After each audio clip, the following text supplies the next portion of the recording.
This is Precalculus Chapter 9, Lesson 4, 25 and then 31 through 35. We'll start with 25, and it said the instructions are solve and give all the solutions, I think, for all of them between 0 and 2 pi. I think that's true for all of them. Actually, 31 is from negative pi to pi. Okay, so I'll probably not give it to you between negative pi and pi. Probably 0 to 2 pi. All right, 25. All right, the cosecant squared x over 2 is 2 secant x.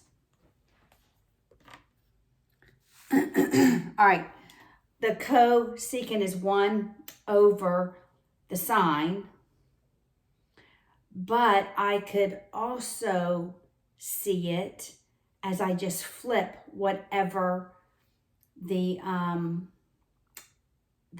equation is. All right, so I'm going to do, it's really the inverse of the sine.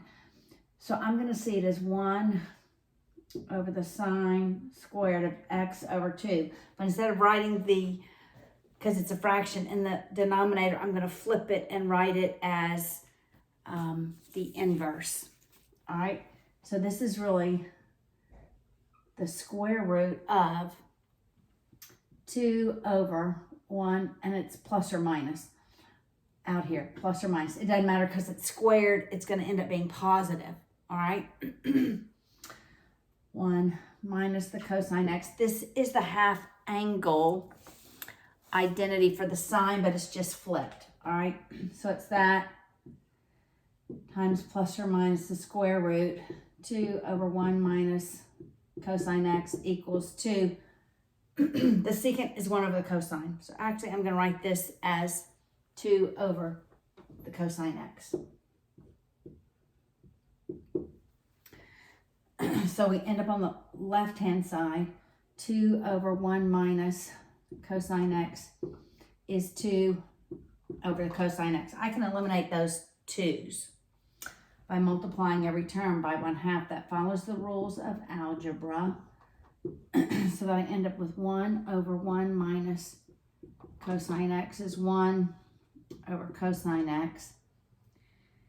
I typically don't cross multiply with trig, so I'm going to multiply by cosine of x times 1 minus cosine of x on both sides. It's the same thing. The result is the same as cross multiplying. Cosine x times 1 minus cosine x, and before I multiply, I simplify. I end up with a cosine x equals 1 minus the cosine x, add the cosine x on both sides, 2 cosine Paula, 2 cosine x equals 1, cosine x is 1/2.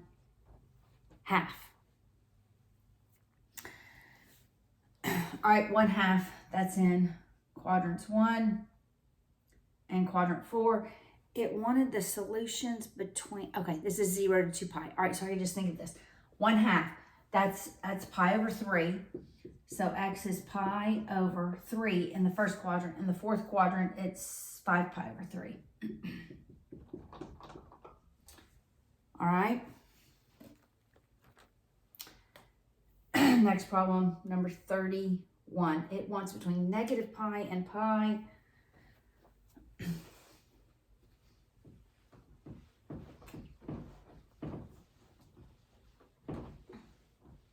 I just have to engage my brain when we come up with the solutions. 31. All right, this one's a hard one. They're probably all hard. Sine, Paula. Sine.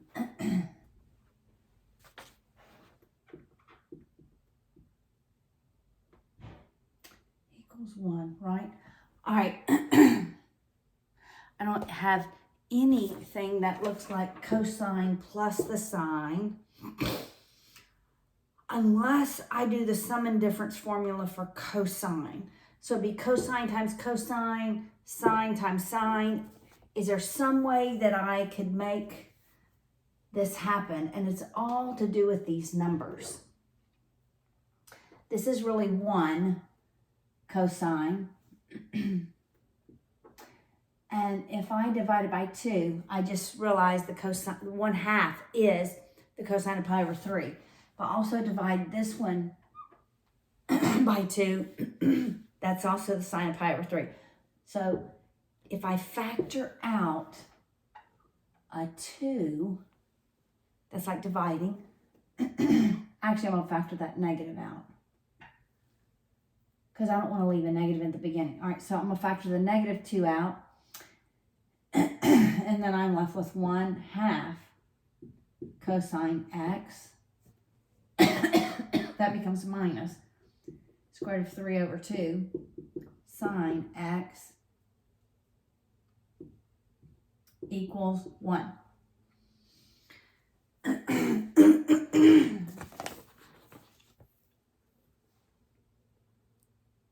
Well, now for 1/2, I'm going to substitute in cosine pi over 3. I'm going to also divide by -2 on both sides. All right, well, when I do this. So I'm going to divide by, because it's the whole thing, I factored the -2 out of both terms. And so for 1/2 times the cosine, I'm going to substitute in cosine pi over 3. That's what it equals. Cosine of pi over 3 equals 1/2. Cosine x minus, for square root of 3 over 2, I'm going to substitute in sine of pi over 3. Sine x is -1/2. Now I have a sum and difference. This is my u and my v. U and v. And that's the cosine sum and difference. So for this entire left-hand side, I substitute in cosine pi over 3 plus x is -1/2. Nope, yeah, minus is plus, yes. All right, now I do the inverse. Cosine inverse 1, -1/2. This one they want it between negative pi and positive pi, equals pi over 3 plus x. All right, so that's 1 and 2, and then going backwards, 3 and 4. All right, so the cosine is -1/2 in the second quadrant at 2 pi over 3. So 2 pi over 3 is equal to pi over 3 plus x. It's also negative in that fourth quadrant, so that's a -pi over 3. Is that really what our answers look like? -pi over 3. I really don't want to work it that way. Yeah. Okay, -pi over 3. So -pi over 3. It's only in those two. Wait, no, it's not negative there. It's negative in that fourth quadrant.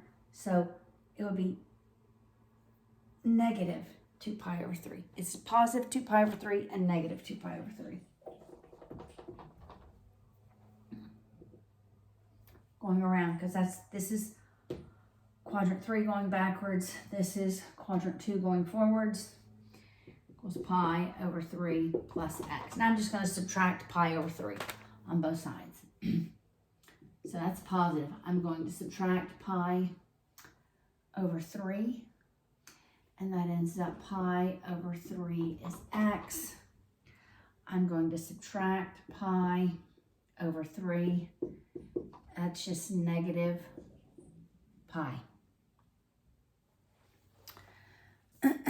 All right. I really wanted to answer all of them in. If it's -pi, it's also positive pi, because that would be 2k pi around. So that's where they get the other solution. You get it, that pi and -pi is at the same point? Okay, I picked up the wrong thing. That's 31. Let's go to 33. All right, that's the hardest one. 33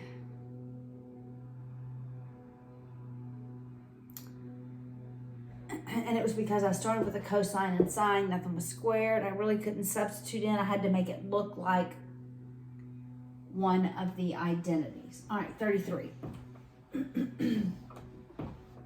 So it was hard to figure out which one, except you look at the numbers. You look at the numbers. That's why they set it up that way. Okay. 33. Sine of 2x. I'm going to rewrite this one x over 2. Let's subtract, because I can go sum to product. And when I multiply and set equal to 0, then I can set each term equal to 0. So it's the sine of 2x minus the sine over x over 2 equals 0. All right, so now it's sum to product. This is my u, that's my v. It's sine minus sine, so that's the second one. So for this left-hand side, I'm going to substitute in 2 cosine. I'm just adding them. 2x plus x over 2. And it's times the sine, and now I'm subtracting them. 2x minus x over 2 equals 0. Well, I can divide by 2, and that eliminates the 2. Right? Because 0 divided by 2 is 2. All right. This would be, I'm making a common denominator, 2 over 2. So this is the cosine of 4x minus x, which is 3x. Wait, we're adding 5x. 5x over 2, all over 2. That's gonna be 1/2 over 1/2. So that's gonna be the cosine of 5x over 4.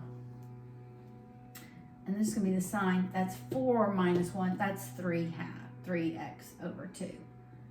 3x over 2, all over 2. Again, simplifying this, and it all set equal to 0.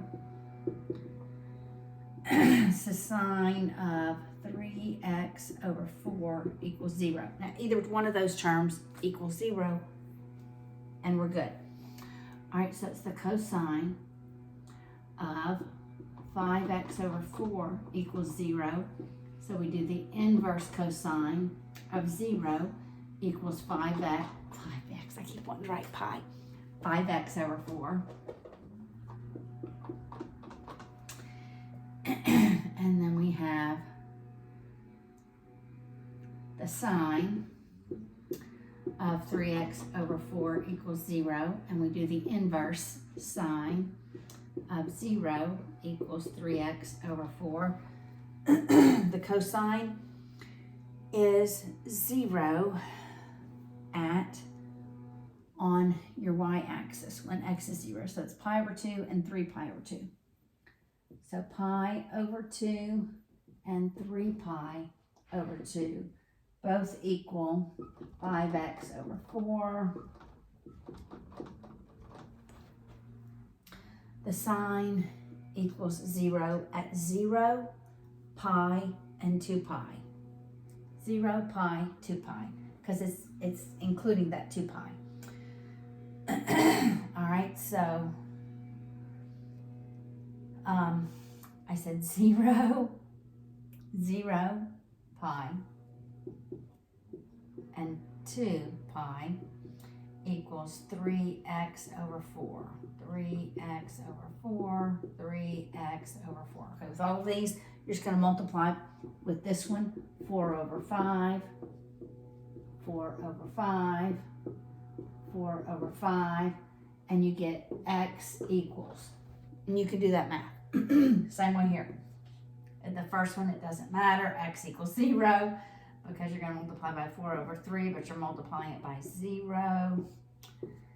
4 over 3, 4 over 3, 4 over 3. Oh, this one's not That's 8 pi over 3. That's too much, isn't it? That's more than 2 pi. So this last one is not in that range. All right, last one. Number 35 is the same. Same as 33. It's subtraction. It's the exact same.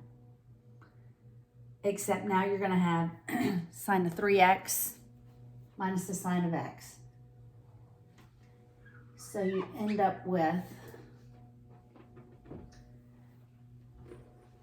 well, you start out actually with sine of 3x minus x. Sine 3x minus x equals 0. And you go sum to product.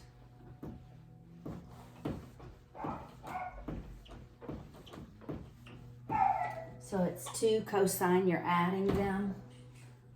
Sine, you're subtracting them. 2 cosine, you're adding them.